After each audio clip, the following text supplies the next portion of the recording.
Hi everyone. তো আজ আমাদের গণপতি বাপ্পার বিসর্জন। তো দেখো গণপতি বাপ্পাকে এখন আবির মাখানো হচ্ছে। কদিন আগে নিয়ে এলাম আর বিসর্জনও চলে এলো। এরা এখন ভাসান ডান্স করছে সবাই, আর আমি গান চালাচ্ছিলাম।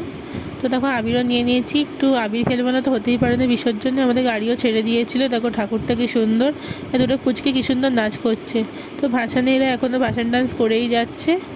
তো ভাসান ডান্স করতে করতে দেখো আওয়াজটা পাচ্ছ এদের তোমরা। তো এই রোডটা আমার খুবই ভালো লাগে, তাই একটা ক্লিপ নিয়েছিলাম। তাই বাবুঘাটে চলেও এসেছি। এরা তো পুরো আবির মাখিয়ে আমাদের সবাইকে ভূত বানিয়ে দিয়েছে। এদের এখনও নাচ চলছে, নাচ এরা থামাচ্ছেই না।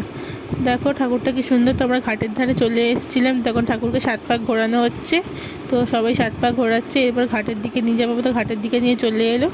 এই টাইমটা খুবই কষ্ট হয়, দেখো ঠাকুরকে নিয়ে এসে এরকম জলে ভাসিয়ে দিতে খুবই কষ্ট হয়। তারপর আমরা মেট্রোতে উঠে পড়েছি।